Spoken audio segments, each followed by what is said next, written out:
Indonesia has officially joined Brics. Nigeria is now a partner country. At the 2025 Brics Summit in Brazil, leaders pushed for IMF reforms, AI governance, and stronger South-South cooperation. Brics finance ministers proposed a new development guarantee mechanism to lower investment costs in emerging economies. Donald Trump threatened new tariffs on countries aligning with Brics, calling their policies anti-American. The bloc is expanding trade and investment, including $500 million in agribusiness deals at a summit in South Africa. The most recent Brics summit was held 6 to 7 July 2025 in Rio de Janeiro, Brazil. There is no official common Brics currency at present. Russian and other Brics officials say a shared currency is a long-term idea, not an active plan. The bloc is, however, pushing increased use of national currencies in intra-Brics trade and exploring alternative payment systems. The Kremlin has explicitly stated there is no plan for a Brics currency. Out there. Since Mkhwanazi's presser, meaning the press release that Mkhwanazi did, that we love him for and we will forever say salute King General Mkhwanazi. 4. Iti. 1. Mkhunu suspended. 2. Matlala arrested.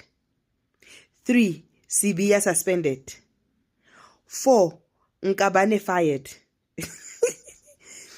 5. Chauke suspended. 6. Molefe arrested. 7. Kunene suspended. 8. Ramaphosa's motion of no confidence was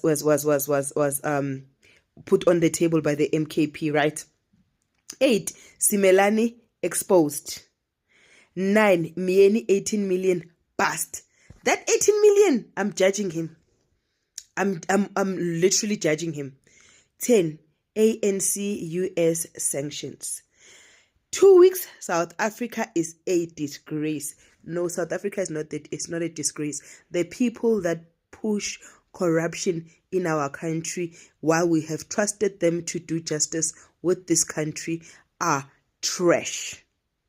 But still today I say salute General Mkhwanazi. Salute. Recap of testimonies in the East London Magistrates Court. Malema and his former bodyguard Adrian Snyman were accused of firing during the EFF's 5th anniversary rally in Mdantsane on 28 July 2018. The charges all fell under the Firearms Control Act. Both men pleaded not guilty, with Malema insisting it was just a toy. The state argued otherwise, relying on a viral video showing Malema firing several shots before handing it to Snyman. I am a journalist from South Africa, currently living in South Korea, and I bring you news from South Africa and all over the world. The marathon verdict ran over 2 days. Snyman was found not guilty. Malema had earlier applied in 2023 for the case to be thrown out, but the application was rejected. The pre-sentencing hearings will start in January 2026, and Malema's bail has been extended. What do you think about all of this? Do you think the judgment was fair or not? Let me know your thoughts in the comment section. For longer stories and more detailed news, must not be afraid. Let me put the facts straight. I want to tell you about Julius Malema. Julius Malema, he cannot be the president of South Africa. Julius Malema, he doesn't qualify to be the president of South Africa. Julius Malema, he doesn't have principles to be a president of the country. Julius Malema hates people of South Africa. And we can't compare Julius Malema with Abraham Traore. Julius Malema is far different away. Julius Malema, he doesn't behave, so we can't compare Julius Malema with Abraham Traore.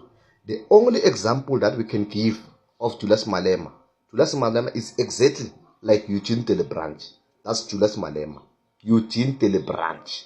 That's Julius Malema. And I said in this case, I am prepared to fall on the sword, so that the CF17 campaign, yes, should be the only one that's looked at and not the others. Because The image of the African National Congress is what I am most concerned about. Each one of us knows that quite a bit of money that is used in campaigns, in passing people around, in doing all manner of things, is often from state resources and public resources. And we cannot kid ourselves when it comes to that. One of the officials said, as these people from the state security were testifying, one of the officials said, soon they will be revealing about how money from the SSA was used for some campaigns. And I said, heaven forbid. I would rather they say, yes, you got money from this businessman for CR17, than for the public to finally hear that their money, public money, was used to advance certain campaigns. So, Comrade Tony and all comrades, on this need for transparency, I'm all for it. And you will recall, comrades, after the NESARA conference, I was the first one to say we need to develop guidelines on how we run campaigns. I was the first one. And I will say, Comrade Tony, you're absolutely right.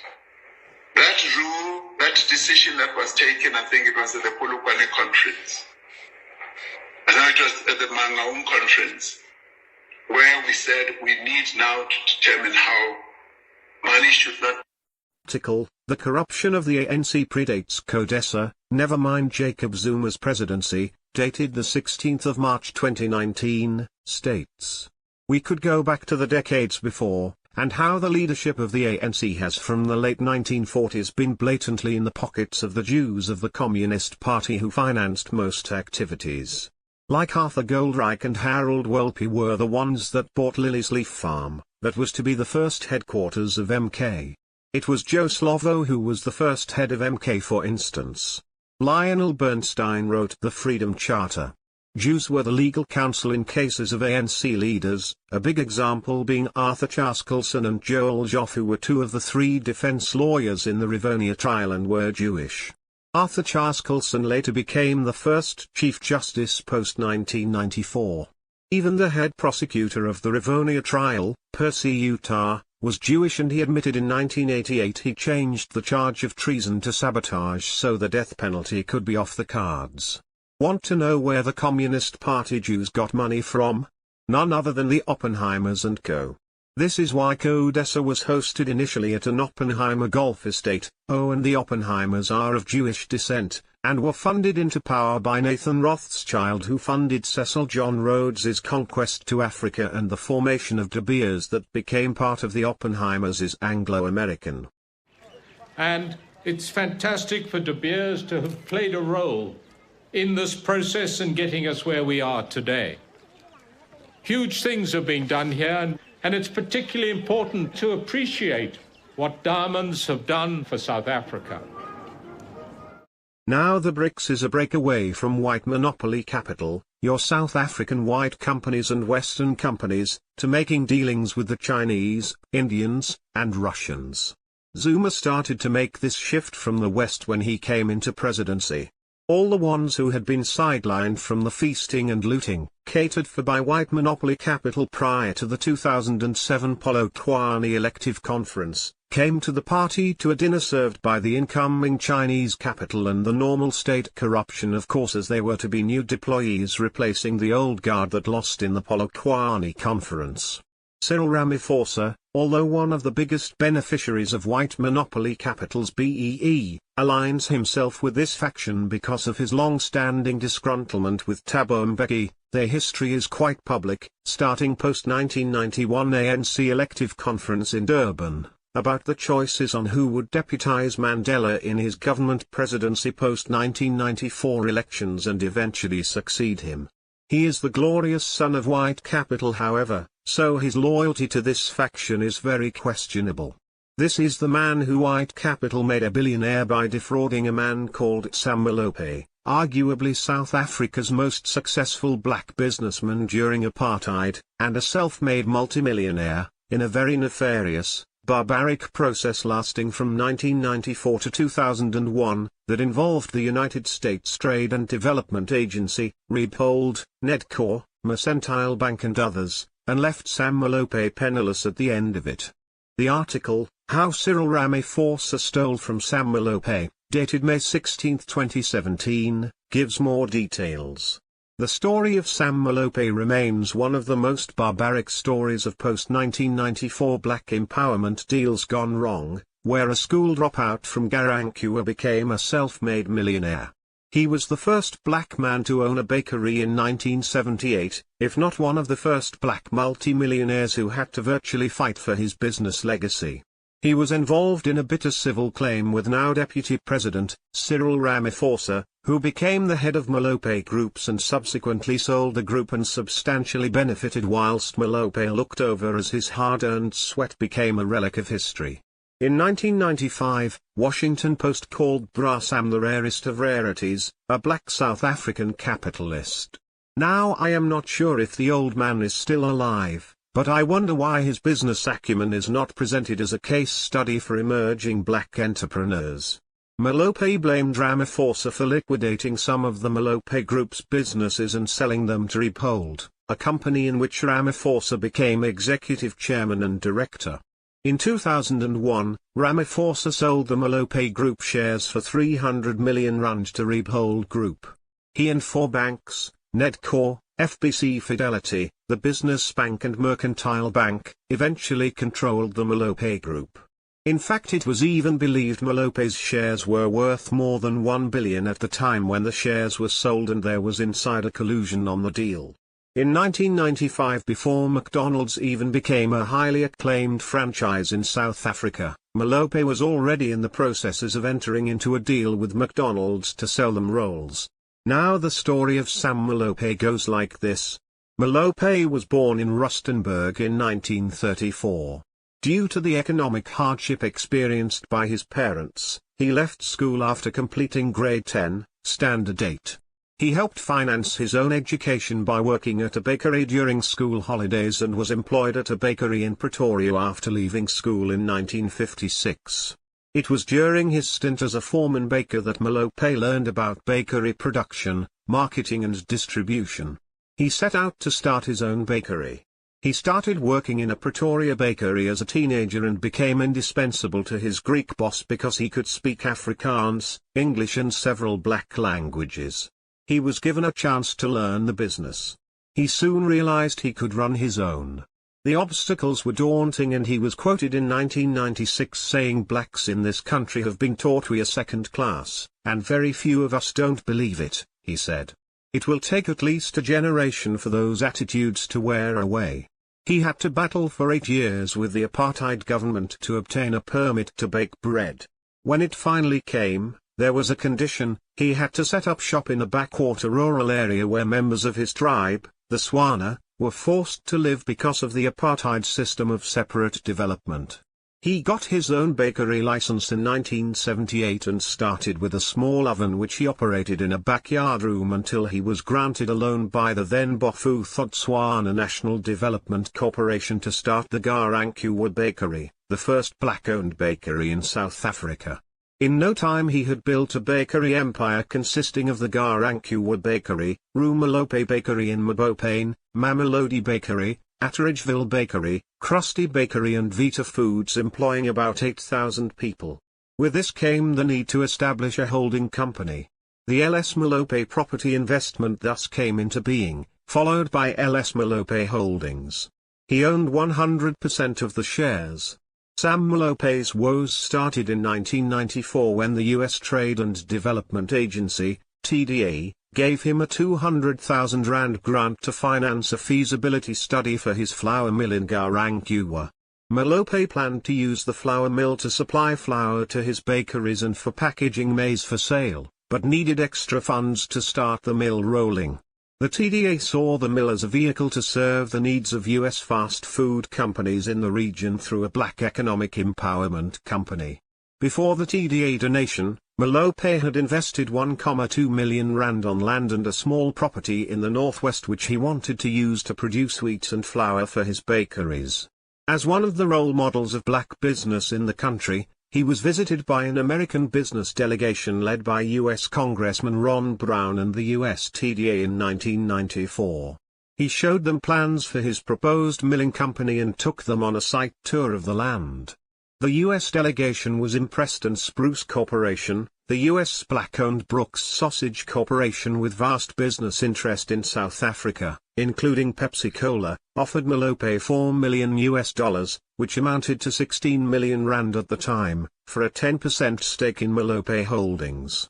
I was later invited to the U.S. by Spruce Corporation, where I was told their involvement in Malope would be through their associates in South Africa, namely Anthony Simon Bok, Malope said. He was later contacted by Bok, who said he was acting on behalf of Spruce Corporation. Bok also offered to buy a further 40% share from Malope at a fee equal to that of the Spruce Corporation. I insisted I would rather retain 51% and this was agreed, he said. Bok then established Dunbush Investment, a company he used to negotiate the buying of shares in Malope Holdings. The two companies remained separate entities. The agreement for the purchase of the shares, which involved those pledged by Spruce, was entered into through Dunbush and Malope in September 1994.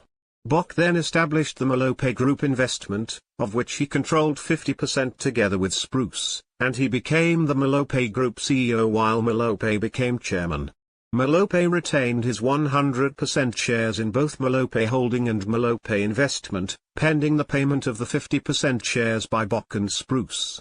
In the agreement, the Dunbush directors undervalued the property and assets of Malope by 5.7 million rand to avoid paying transfer duties, he alleges. He said the agreement was despite the fact that Bok and his co-directors in Dunbush Investment and Spruce Corporation had not paid a cent to Malope Holdings as part of the deal. Dunbush had promised to pay 6.6 million rand as part of their deposit when they signed the agreement. The money due to Malope for the 50% shares in Malope Holdings amounted to 80 million rand. Bok said the money to acquire the shares would be raised by Dunbush Investment through a bank loan. But I never saw a cent of this, Malope said. Instead, he said Bok started shedding some of Malope Holdings' assets to raise extra capital for new business ventures, which included a mining services subsidiary, security firm and food distribution services and catering. Among his businesses sold by Bok for 5 million rand was the Rue Malope Bakery, but he allegedly never saw a cent of the money. He said this was to reposition the company and formed part of the restructuring process, Malope said. He said when he again confronted Bok about the money for the shares, Bok and his co-directors, who included Michael Hershowitz, John Michael Davis, and Lazarus Mittil, insisted that Malope Group Investment Group be listed on the JSE to enable them to raise funds and secure bank loans. I agreed to this on the grounds that my 51% in Malope Holdings and 100% in Malope Property Investment, which was not part of the deal, would remain untouched and that the chairman of Malope Group Investment be a black person, as my dream was to empower blacks, Malope said. He said Malope Group Investment was listed on the JSE in 1996 and Cyril Ramaphosa was brought in by Bok in August that year as executive chairman, while he remained non-executive chairman and director of the group. At the time the business interest of the group had increased to include cosmetics, health services, vegetable distribution and maintenance services. Bok and Hershowitz introduced Malope to Ramaphosa at the home of Hershowitz's son David in 1996. They said Ramaphosa had political clout and was very influential, Malope said.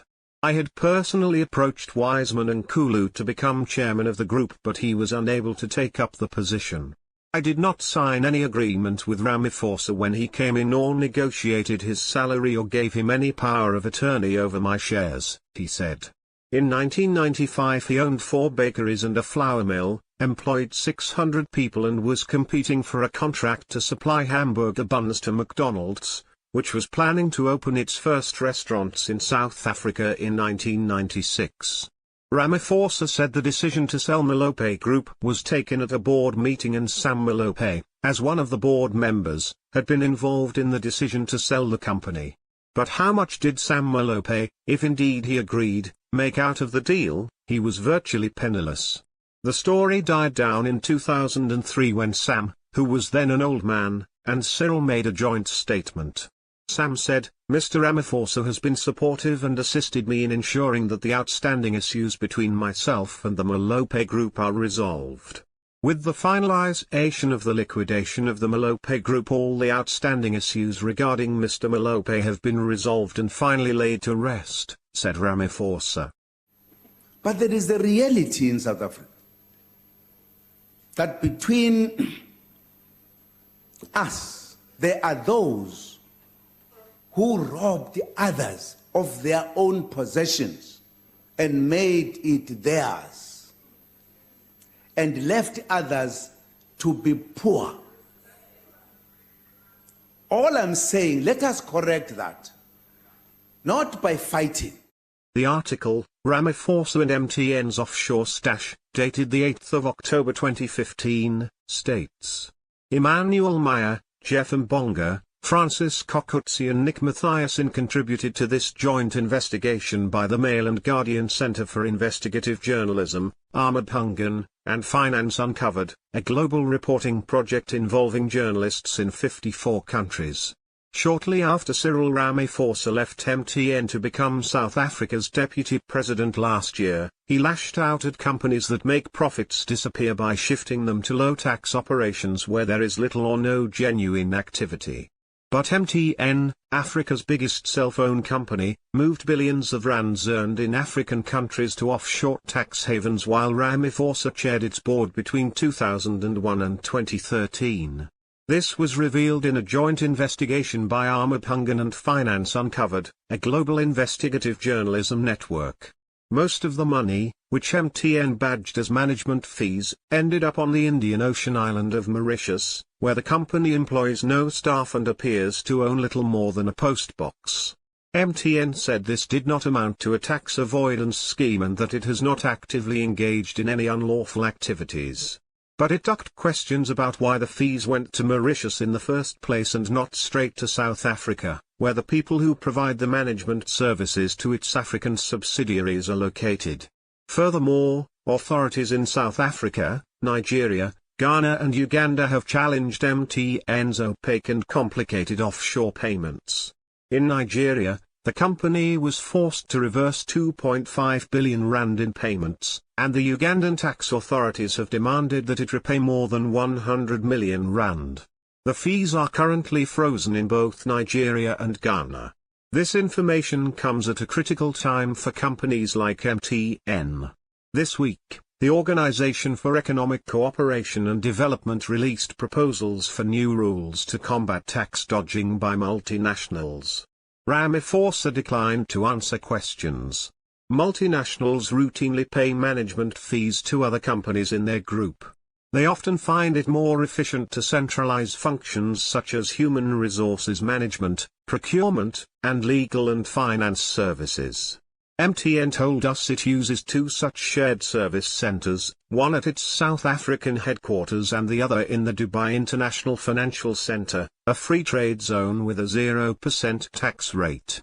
The billions that MTN's African subsidiaries pay in management fees remunerate those offices for work that they do, MTN said.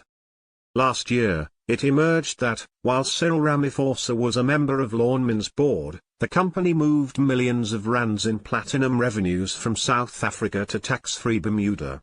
The news broke weeks after Ramaphosa, South Africa's deputy president, had argued before Parliament that the use of tax havens to make profits disappear was a global problem, even if it was often done legally.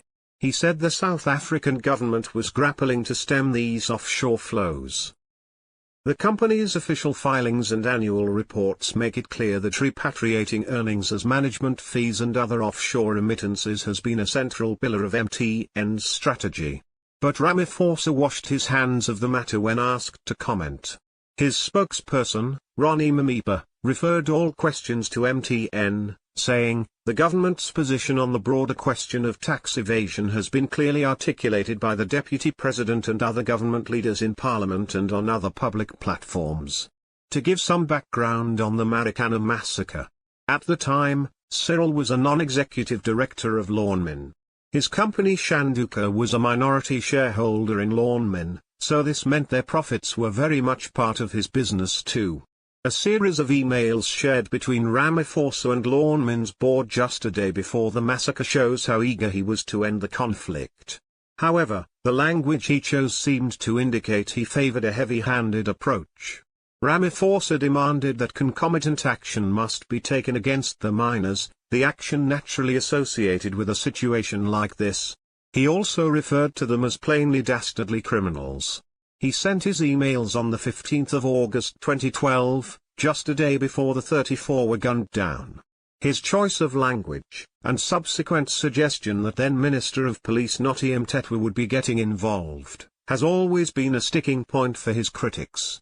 The article, MTN accused of financing Iranian terrorist groups leaving thousands of American soldiers injured or dead, dated the 24th of June 2021, states, Africa's largest wireless carrier MTN and Chinese technology company ZTE were accused in a U.S. lawsuit of indirectly supporting an Iranian terrorist campaign that resulted in Americans being injured and killed in Iraq. In a federal lawsuit filed Tuesday in New York, more than 50 Americans claim MTN and ZTE did business with the Islamic Revolutionary Guard Corps, even though they knew the transactions would help finance, arm and support the Iranian group's terror campaign in neighboring Iraq. As a result, thousands of Americans were injured or killed between 2011 and 2016, according to the suit. MTN is reviewing the details of the complaint and is consulting its advisors, the Johannesburg-based company said in an emailed statement. It conducts its business in a responsible and compliant manner in all its territories and so intends to defend its position where necessary. ZTE spokeswoman Margaret Ma didn't immediately respond to an email sent after hours in China. MTN faces a similar complaint filed in 2019 by more than 150 Americans, who claim the company paid Taliban officials not to attack its mobile phone towers in Afghanistan. The South African company has done business in parts of the world other carriers consider too risky, including Syria, Iran, and Afghanistan. It has said it will sell its Middle East operations over the medium to long term. Iran's decision to grant a license to MTN in 2005 has been the subject of several legal claims by Turkcell İletişim Hizmetleri IAS, which was initially awarded the contract, though none have yet succeeded and MTN denies wrongdoing. What do you know about Koos Bekker, founder of MTN, DSTV and Mnet? After a few years in advertising he read an MBA degree at Columbia Business School, graduating in 1984. As a result of a project paper, he, and a few young colleagues founded one of the first to pay television services outside the US. Mnet and its sister companies like MultiChoice eventually expanded to 48 countries across Africa. In the 1990s, he was a founding director of mobile communication company MTN. In 1997 Bekker became CEO of Naspers, one of the initial investors in the Mnet/MultiChoice group. Naspers bought out the other shareholders.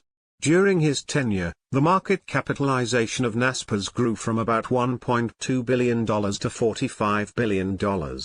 His compensation package was unusual in that for 15 years as CEO he earned no salary, bonus or perks.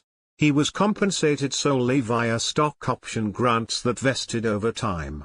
Koos Bekker is revered as an astute executive who transformed South African newspaper publisher Naspers into a digital media powerhouse, primarily due to his 2001 bet on Chinese internet and media firm Tencent.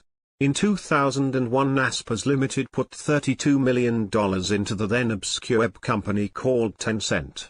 Its stake today is worth $66 billion, roughly equal to Naspers' entire stock market capitalization. Bekker, who retired as the CEO of Naspers in March 2014, returned as chairman in April 2015.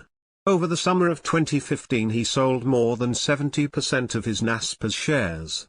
His Babylon Storen, meaning Babylon's Tower, estate, which features architecture dating back to 1690, stretches across nearly 600 acres in South Africa's Western Cape region and includes a farm, orchard, vineyard, a 14-room hotel and a restaurant.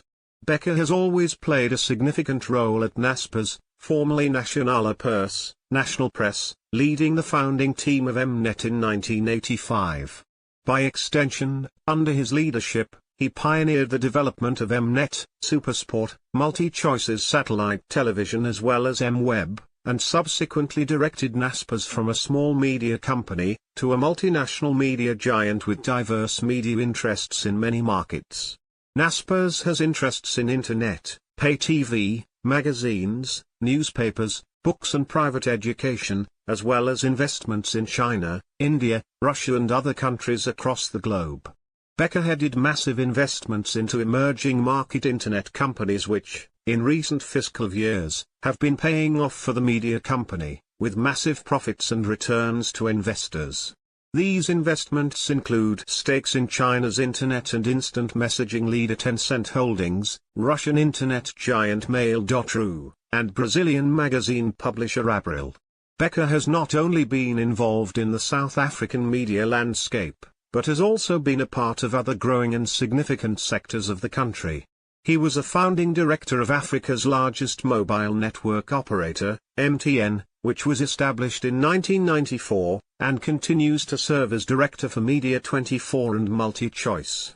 Becker was also a director for the 2010 FIFA World Cup Local Organizing Committee.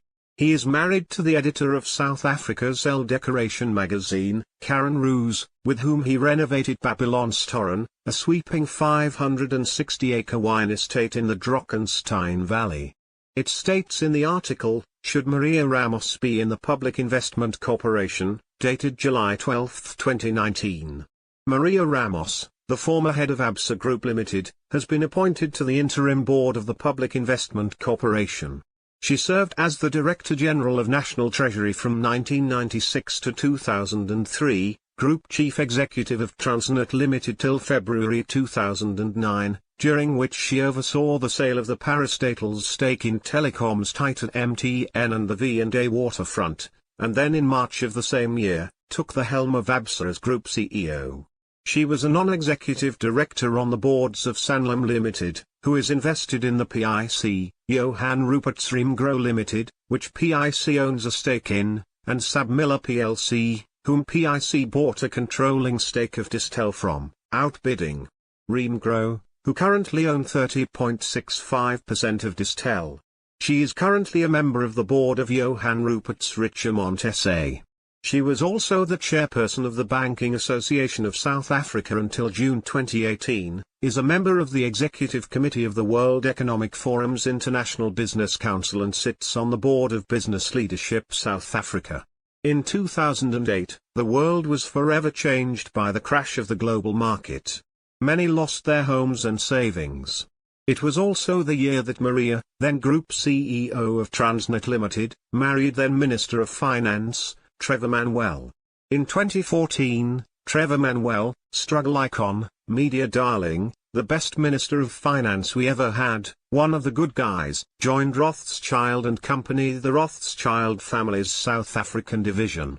He currently serves as their non-executive chairman. Considering the ties between Trevor Manuel, Minister of Finance Tito Mboweni and President Cyril Ramaphosa, and considering the ties between Maria Ramos, Johan Rupert and foreign global interests, it begins to become clear why her appointment to the board of the PIC is raising as much dust as it is. Keep in mind, Maria Ramos and Tito Mboweni, among others, had a colloquium concerning the South African economy from 8 to 13 July 1989 prior to the unbanning of the ANC, PAC and Communist Party in early 1990.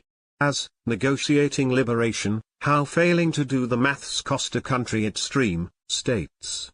In fact, it seems odd that 25 years later, the lead actors in government are largely unchanged, Tito Mboweni, Lesate Chikanyago, as well as colleagues such as Trevor Manuel, Maria Ramos and others who, although they have shuffled off to the private sector, clearly still have an influence on economic thinking. we're sitting with unemployment, we're sitting with businesses being shut down, we're sitting with frustrated entrepreneurs, only because Maria Ramos signed this kind of a contract. Not only did she do that, before she jumped ship to ABSA, she then revised the contract, and as she revises the contract, all the performance clauses of the contracts get removed, all the quality clauses of the contract get removed. What does this mean? This means that this company can operate at will. There are no, at impunity there's nothing that incentivizes this company to do anything right as it were. This is a kind of contract that has been signed, so we think that smacks of irregularity. And we think that Maria Ramos' contract of 2008 revision, including the original one, needs thorough investigation to ensure that things happened well.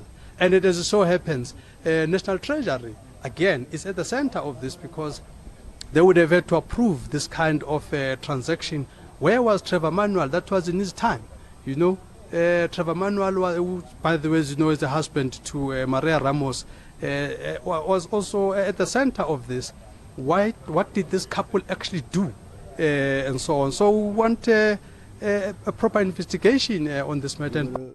The article, Pravin's portfolio of shares reveals much about state capture, dated March 10, 2017, states. One of the shares that Gordon holds is in a real estate company called Growth Point. On the surface of it, Growth Point is misplaced. They don't operate in the rural and township sector. They own A-grade malls like Hyde Park and the like. In 2011, with Gordon at the helm of Treasury, government through the Government Employees Pension Fund bought 50% of the V and a waterfront in Cape Town. The PIC through the Government Employees Pension Fund owns the other 50%. In the world of finance, the story is in the term sheet. This sheet holds the story behind the terms of the deal, which is later turned into a contract. How Growth Point came to hold 50% of a building bought for 9.5 billion rand may dig a little deeper. The V&A was sold to Dubai World in 2006 for 7 billion rand odd. Its previous owner was Transnet, Maria Ramos was the GCEO and Trevor Manuel was the Minister of Finance. In other words, the building belonged to the pensioners of Transnet. Sold for 7 billion rand odd, and then another group of government pensioners bought it for 3 billion rand premium and brought it back to South Africa. In finance and property terms, that looks like a property flip. In simple life terms, that deal was done in the short term. Buy for cheap at one price and flip it for a quick profit in a short time horizon. In this instance, it was 3 to 4 years, I believe short term to be a period between 3 to 5 years. Who lost money? The pensioners. 3 billion rand to be exact. They also lost out on the annuity income from the centre and the stripping of the rise in equity value of the asset. You see, when you go through media reports of the time during which Dubai World owned this property, it's clear to see that they were using this asset as a cash cow. Tenants complained about a drop in service levels and general apathy by the new landlord, despite this being South Africa's premium and Africa's most expensive piece of retail shopping centre. You don't run a crown jewel like that unless there's a backstory.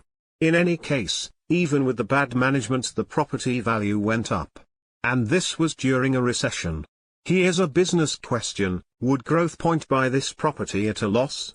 Would their shareholders allow them to pay a premium for this building given the above discussion? Hell no. They would have driven the price down and picked it up for less than Dubai World paid for it were it not for the BEE group involved in the repurchase. With BEE, you can create value where there is none. The money would have to be real cheap, and they would have made sure that they put as little skin in the game as possible. Without being privy to the term sheet, I can tell you that the pensioners got jacked. Pravin would have, again, been intimately involved in this repurchase as the money came from one of his state-owned enterprises, SOEs. It was pension fund money, and given that it was a public-private partnership, PPP, he should have asked for a cheaper deal. But how can he when he's a shareholder? Someone must open the files for us to see the intimate details. The Gordon/Manuel tag team over another deal. Perhaps this is coincidence, but I don't believe in coincidences. One day, Comrade Mbalula attended an activity in the farm or home of Mr. Rupert. And when Rupert saw him, he said, Minister Mbalula, when that happened, he was the Minister of Sports. If Zuma takes out remove Pravin Gordhan, would shut down the economy of this country. We must go and tell him.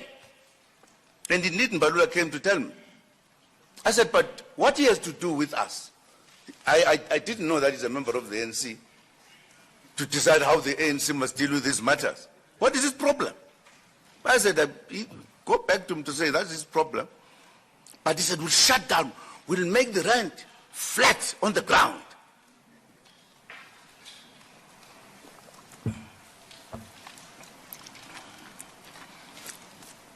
Well, fine. Indeed, they did interfere with the land, with the rand. I think there is one person who confessed not long this year that they did so.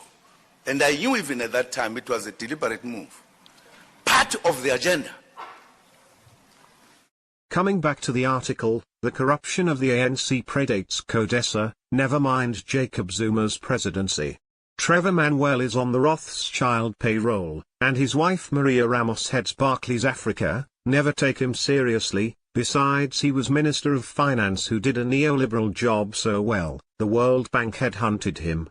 Pravin Gordhan was the candidate of choice for white monopoly capital after Nhlanhla to come stabilize the markets and economy. What they were saying is that they wanted someone they knew was on their side and would look after their interests and guard against Zuma's coup supported by Brics. Immediately after Nhlanhla was replaced with Des Van Rooyen, Johan Rupert met with Cyril Ramaphosa and Trevor Manuel and his wife Maria Ramos to discuss the removal of newly appointed Minister of Finance, Des Van Rooyen. Anyhow, white monopoly capital got the candidate they wanted put in place, Pravin Gordhan.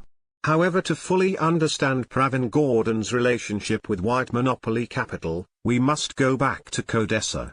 During the period when CODESA started, it appointed the Transitional Executive Committee, TEC, that took control of the South African government in this period as an interim government of some sorts.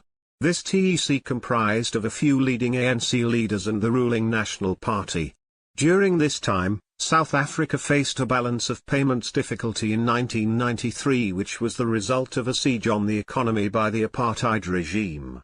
They had created huge debts with the IMF and World Bank, the twins of economic assassination, and part of the agreement at CODESA was that the incoming government would acquire and take over these debts.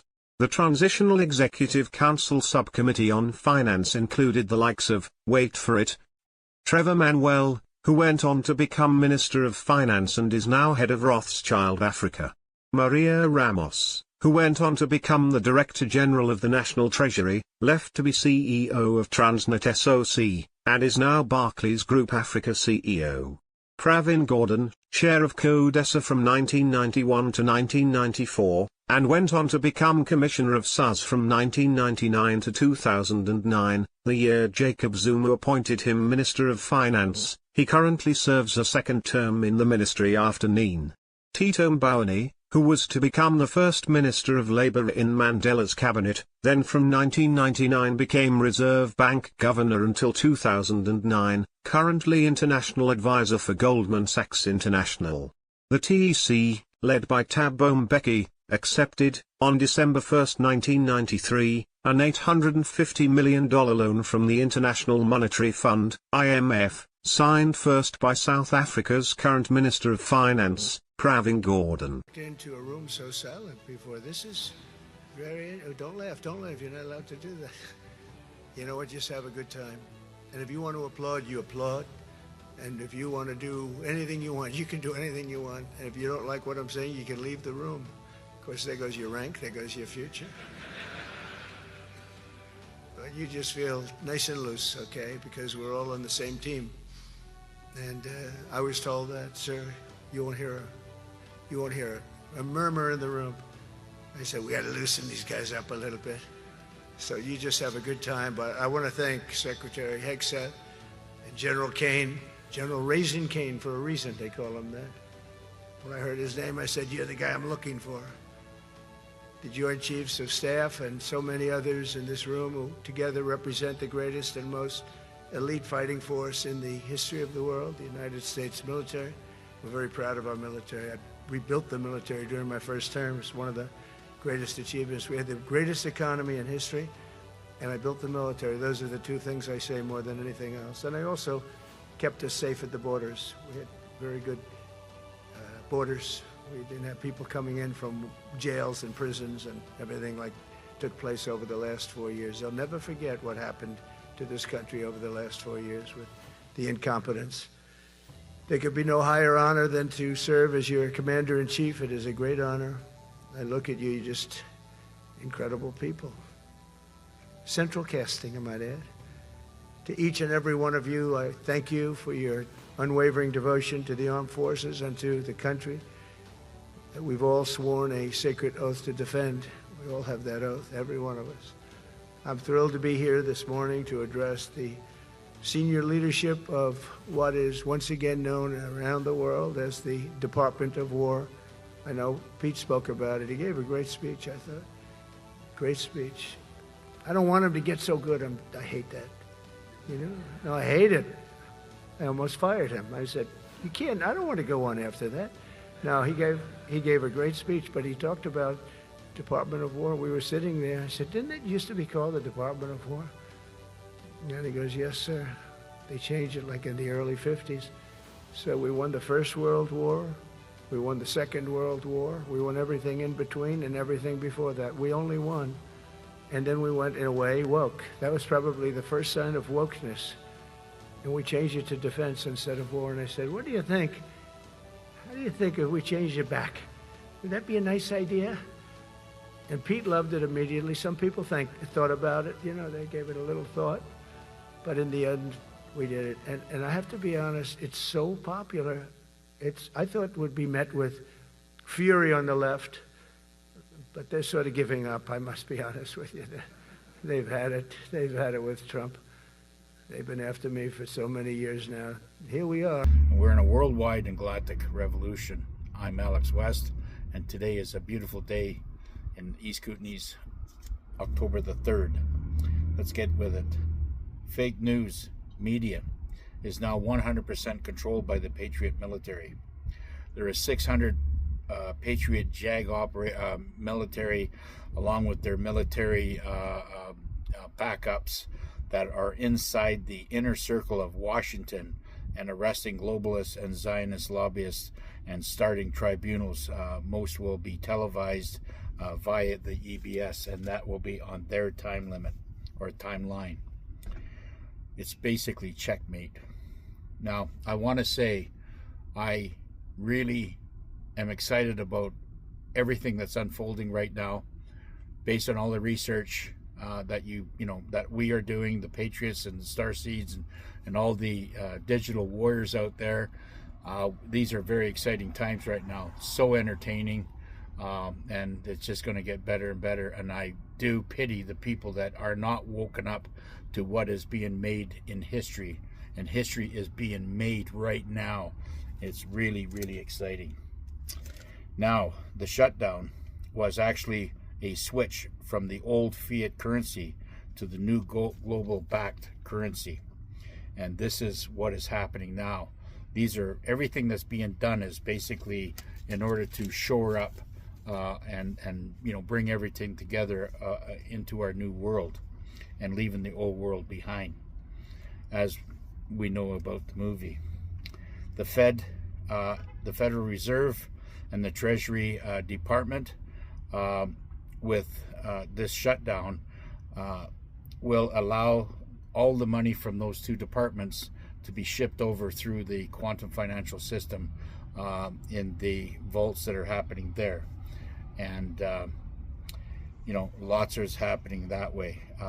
And it will be moved again.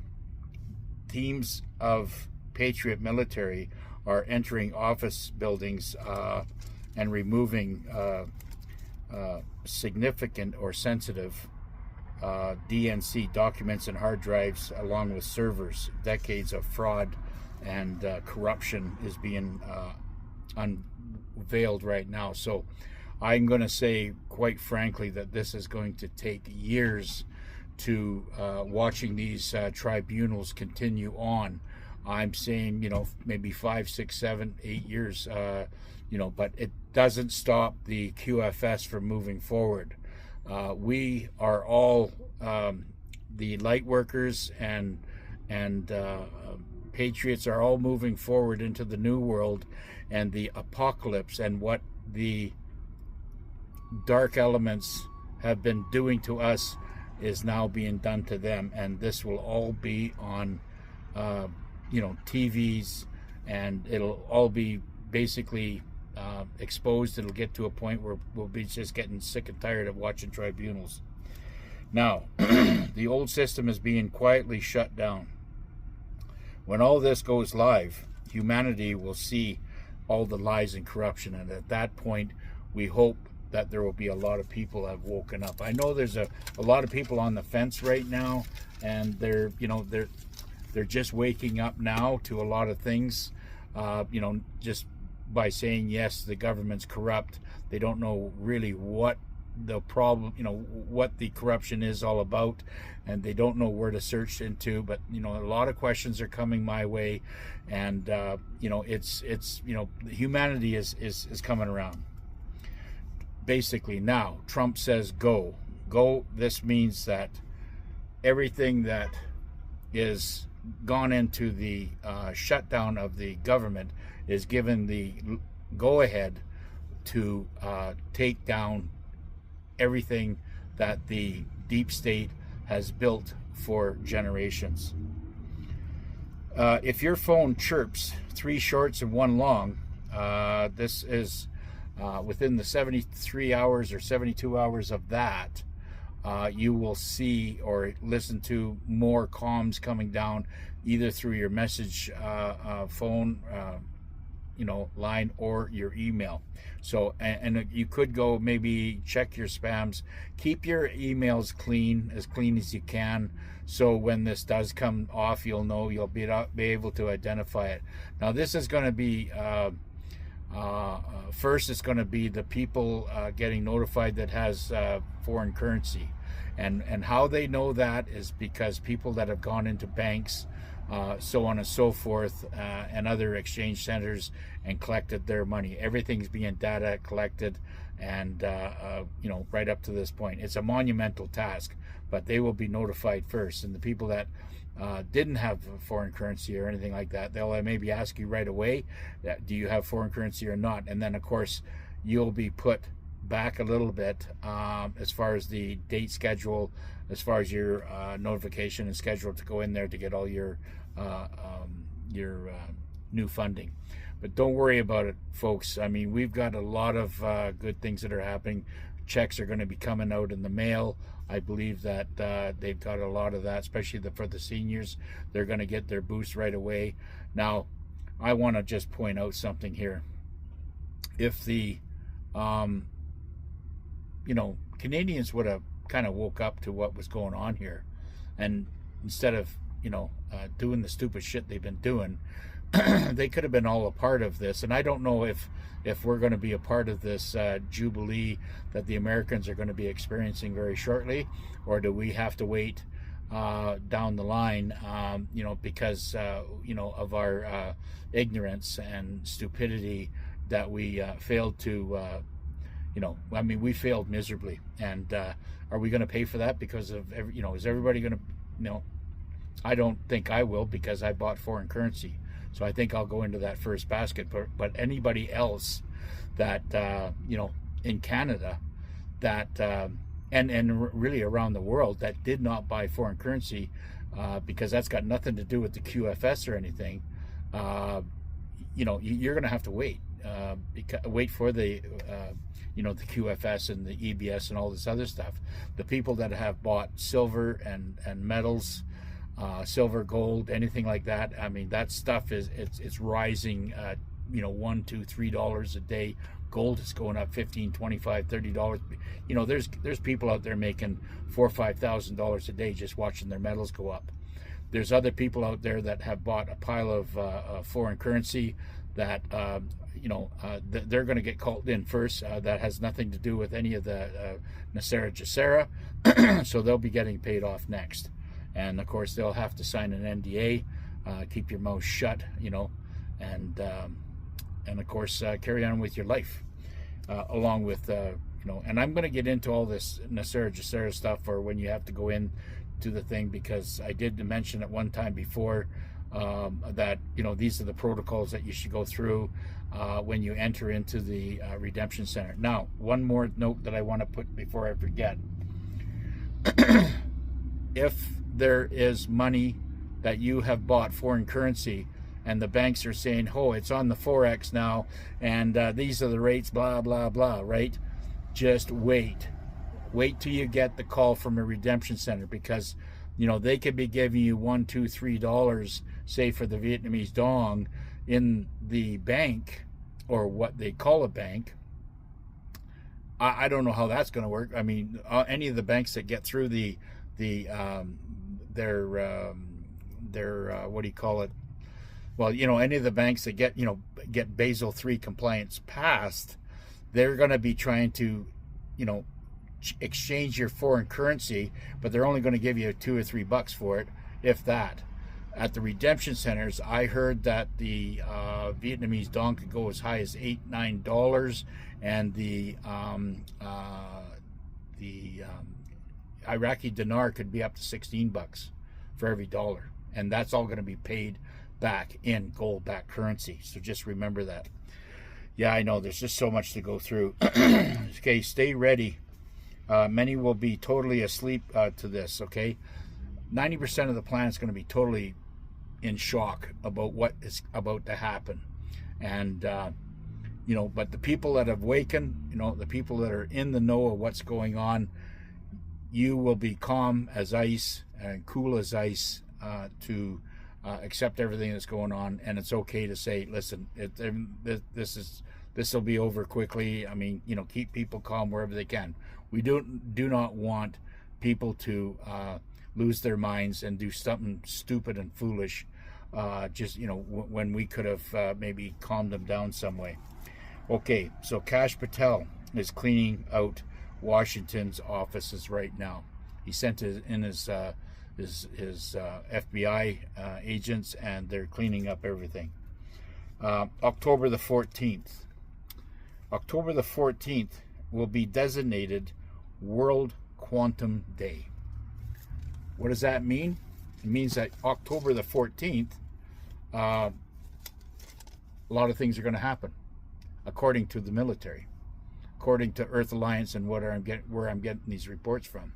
Now, I've had other people concur to that, and such as Captain Kyle, he's been putting out dates, and of course Sherry Ray has been putting out dates too. Now, I don't know for sure, but I think everybody's being fed off of the what's happening through Restored Republic. Now, a lot of people don't believe Restored Republic, but there is stuff that's inside the GCR that is very accurate. Okay, October the 14th, Bitcoin will be gone throughout the world by obliterating about, what I'm talking about, 99.5% will be of all the cryptos will vanish. I'm not into cryptos. I've held back because I've heard just as many bad stories of negative as I have positive. So I'm just staying right out of it. I'm going to physical silver and staying with my foreign currencies. Like I said, me and a buddy just bought some Colombian peso at 4,000 to 1, and now it's down to 3,000 to 1. So there's 1,000 pesos we made per dollar. Okay, so the stock market at that time, around that time, the fiat system will die and the stock market will crash. Now,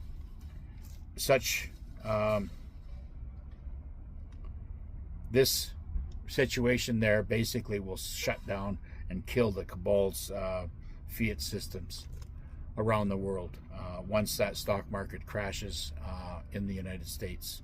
Okay, so the DNC are basically NPCs because they can't be this stupid with what they're doing right now. It is absolutely beyond belief, the stupid things that they're pulling off right now. Now, I don't know if this is part of the movie, but I'm telling you, if this is acting, they should all get, Best Actor award. Anyways, the kingpins of currency, and we're talking about the IQD, which is the Iraqi dinar, and of course the Vietnamese dong. These are the two kingpins, okay, are now revaluating on in some parts of the world.